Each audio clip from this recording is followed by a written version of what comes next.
Nanti kalau kopinya itu kan dimasukin ya itu manual. Ya, ini kan pakai listrik itu manual. Tidak harus pergi ke coffee shop atau ke kedai kopi yang lain. Jadi mati ya. TV-nya mati. Iya. Apa ya? Gimana? Dimatiin dulu. Sudah kita membuat kopi, kita bersihkan kembali area kerja kita, karena itu sebuah bentuk pelayanan tidak langsung ke customer. Ya, jadi karena kalau kita nggak ya mungkin pernah sebelumnya kita mampir ke coffee shop atau kita mampir ke tempat pasar atau swalayan, kalau tidak bersih tentu kita akan merasa tidak nyaman. Sama seperti kita datang ke coffee shop, kalau coffee shopnya bersih, rapi, baristanya juga charming terlihat, jadi kita pun sudah merasa nyaman walaupun kita belum membeli atau mencicipi kopi di tempat tersebut. Jadi dari yang pertama tadi kita ada namanya manajemen atau inventory atau manajemen persediaan. Jadi kita setiap harinya itu kita mencatat dan kita menghitung beberapa kopi atau susu yang kita pakai agar nantinya ke depannya kita bisa mengorder atau kita memaksimalkan ketersediaan barang agar habis hari itu atau tidak akan expired. Ya, misalkan kita punya susu yang 2 minggu kurang lebih expirednya, jadi kita sebagai barista itu kita harus mengontrol barang yang datang dan juga barang yang keluar, jadi sehingga ketersediaan di toko itu stoknya itu selalu ada dan tidak habis. Karena banyak kita datang misalkan coffee shop, hari ini kita misalkan mau pesen pistachio latte misalkan, ternyata pada saat itu pistachionya habis, jadi itu customer yang tadinya mau beli jadi nggak jadi, itu kan mengurangi pendapatan coffee shop kita juga. Dan selanjutnya ini kita ada yang namanya nggak apa-apa, jadi bisa sambil dilihat ya di sana itu. Jadi di coffee shop itu kita kerja nggak cuma bikin kopi, selain tadi kebersihan, manajemen ketersediaan barang, kita juga harus menguasai kita sebut itu POS. Jadi maksudnya sistem kasir di coffee shop itu sendiri. Jadi ketika ada pembeli yang datang, kita harus input di sistem tersebut agar barang yang terjual itu tercatat. Jadi perusahaan atau coffee shop itu tidak rugi, dan kita juga bisa mengetahui seberapa banyak sales kita dan pendapatan kita, dan kita akan kalkulasi nanti di akhirnya juga bikin laporan. Dan itu rata-rata barista kita di sini itu tidak dapat kesempatan untuk membuat atau dipercaya untuk membuat laporan di akhir pekerjaan, karena lebih banyak di orang Saudinya di sini, apa pakai bahasa Arab. Ini kita pun harus bisa sebagai barista itu menguasai, karena itu nantinya akan mempengaruhi bagaimana kita ke depannya. Kalau kita cuma bisa bikin kopi, ya tentu kita nggak akan segitu-segitu aja, kita nggak akan naik kelas gitu. Jadi selain itu kita juga bisa memahami bagaimana bekerja terutama di Saudi ini ya. Bapak aku ini punya banyak teman Saudi di sini. Boleh diceritakan bekerja sama orang Saudi itu di sini tuh seperti apa sih, ya di situ dapat gambaran barista itu bekerjanya itu seperti apa. Terima kasih Bu Kalian. Assalamualaikum warahmatullahi wabarakatuh. Waalaikumsalam warahmatullahi wabarakatuh. Saya bekerja di Arab Saudi ini sekitar 4 tahun dan bekerja di salah satu coffee shop, mungkin bisa dibilang sudah agak besar namanya. Ya, Itu hajin ya namanya itu hajin. Jadi di situ kita mulai banyak belajar karena kebetulan juga kopi shop tempat saya bekerja tuh udah dalam sisi administrasi manajemen segala macam udah mulai terstruktur. Di situ pun kita mulai belajar. Kalau untuk tipsnya untuk bekerja di sini dan untuk karirnya ke depan, saya sedikit membagikan ilmunya ya karena itu yang saya terapkan selama ini di sini. Selama saya bekerja di sini dari kontrak ke kontrak pun ada progresnya. Gitu, alhamdulillah. Yang pertama itu kita mencoba untuk menerapkan inisiatif. Misalkan yang tadi kata Bapak yang bilang tuh seperti kayak kita mencoba untuk inventory segala macam, karena yang saya tahu tuh ada beberapa coffee shop di sini yang tidak fokus untuk itu, karena yang saya lihat dengan orang selalu bekerja dengan orang selalu di sini tuh mereka nggak fokus untuk itu, mereka hanya fokus untuk target ya sales yang sangat tinggi ya seperti itu, dan mereka lupa bahwasanya pembuka itu lebih penting di bisnis itu gitu. Nah, inisiatif tersebut misalkan kita bekerja barista di sini, job desk kita apa, misalkan bikin kopi, ya bisa dibilang job desk kita itu A, kita bisa kasih A+, dalam artian kita bukan hanya bikin kopi. Misalkan kita juga bisa dengan yaitu mengerjakan pembukuan tersebut, dalam artian membantu. Even itu si perusahaan yang tidak punya pembukuan, mungkin kita bisa suggest ke perusahaan untuk lebih baiknya pembukuannya dirapikan dulu gitu ya. Dengan cara ya misalkan kita menghitung dulu dari bahan yang kita pakai, kopi, susu, segala macam, sirup atau saus. Dan untuk kayak tadi Bang Rian bilang tuh untuk kayak bersih-bersih itu juga mungkin ada beberapa barista di sini yang ya coffee shop di sini mempunyai cleanersnya masing-masing, tapi alangkah baiknya kita juga ada tanggung jawab di situ. Dan misalkan bukan hanya kita mengerjakan area, misalkan kita cuma bisa tugas kita tuh cuman membersihkan area bar, tapi kita juga bisa kasih lebih dengan misalkan bersihkan area luar segala macam, itu akan menambah nilai kita di mata orang nanti. Itu salah satunya untuk menaikkan gaji kita nanti di depannya setelah mungkin kontrak bermanfaat selanjutnya.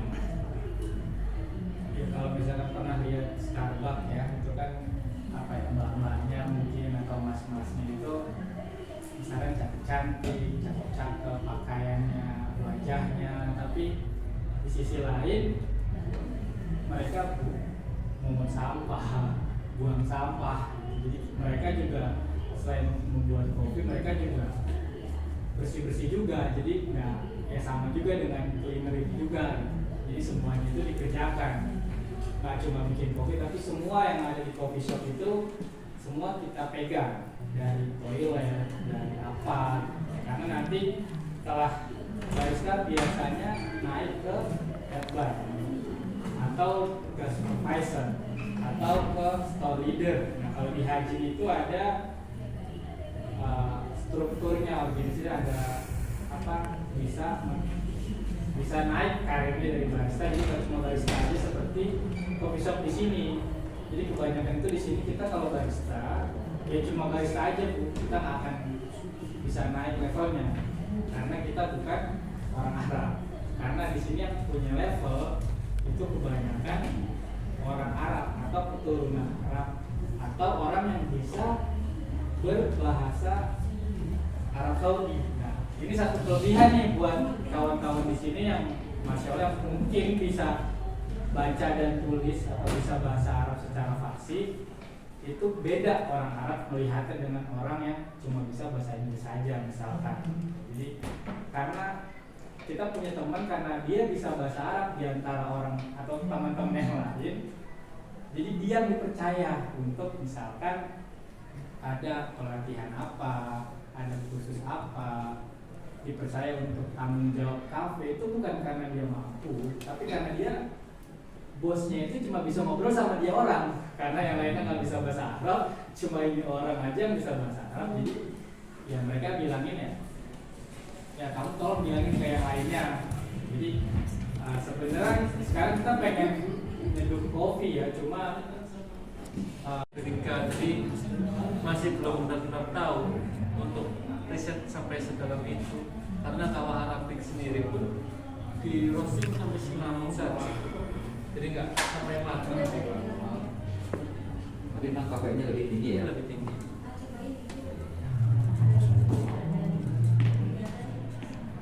yang mau ditanya lagi atau yang kerja di restoran di sini boleh perkenalkan dirinya Pak di sini untuk kita bisa sharing nanti.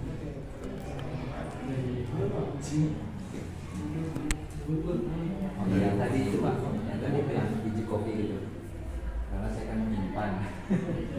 Baru kan saya di sini nyimpan dari Indonesia suka nyimpan. Jadi sebenarnya biji kopi itu freshnya itu berapa gitu? Apakah Tergantung penyimpanan. saya kadang-kadang kan dikasih tahu kalau di Indonesia katanya 3 bulan bukannya kan yang lebih dari 3 bulan atau 3 bulan. Nah sebenarnya kan di sini cuacanya pasti beda juga kan. Itu sebenarnya baiknya itu kalau kita nyetok biji kopi itu mesti habisnya dalam yang apa? Ketika habis itu nggak tentu Pak ya. Sebenarnya bagaimana cara penyimpanan kita? Ya, jadi penyimpanan kita itu kedap terhadap udara kah? Atau bisa dalam bentuk saset yang benar-benar dibuat yang nggak ada udaranya. Iya bagus. Nah, tapi itu pun dimasukkan ke dalam freezer. Oh, di freezer. Iya, masukkan freezer itu lebih awet lagi. Oh, jadi masukin kulkas jadi freezernya juga awet kan? Tapi enggak, yang nggak ada udaranya Pak ya. Yang nggak ada udaranya. Seperti itu. Biar lebih renyah saja nanti. Ya, jadi kopi juga dia bagaimana Pak yang mempengaruhi Pengaruh semuanya itu adalah air, udara. Itu akan berpengaruh. jadi kopi nggak boleh kena panas ya, Apa? Panas, nggak boleh kena cahaya. Jadi Kita masukin freezer aja dalam kondisi yang dibungkus kayak gitu kan? Iya.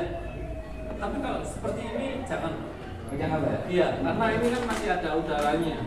Oh, Jadi yang benar-benar nggak ada udaranya, kalau yang benar ada udaranya divakum. divakum Iya, dia. kalau divakum masih bisa. Kalau tidak ya toples yang tidak udara ditaruh disimpan dengan baik ya, nggak kena cahaya. Itu aja. Seperti itu. Ya. Itu pun jangkanya bisa setahun, bisa. Assalamualaikum warahmatullahi wabarakatuh. Nama saya Ali Hamdan. Kebetulan saya kerja bersama teman-teman ini di salah satu kafe, tapi saya bukan di barista, tapi saya asalnya di baker, saya tuh baker, tapi di sini jadi pastry, belajar ilmu baru dan mengenal juga salah satu membuat kopi lah. Saya bukan penikmat kopi, bukan pencipta kopi, tetapi hanya sekedar iseng-iseng dan coba-coba. Setelah di sini kerja, alhamdulillah ada ketertarikan untuk proses membuat kopi. Nah, tapi yang kebetulan saya adalah di Tekpang, teknologi pangan. Jadi saya tuh kuliah di Tekpang, dari SMK sampai kuliah di Tekpang. Nah, tetapi saya belum belajar tentang masalah kopi di kuliah saya. Nah, yang saya mau tanyakan, di pasca panen itu kan mungkin jenis apa? Degrading. Nah, sejenis kopi ini dalam satu pohon itu di grade apa semuanya sama?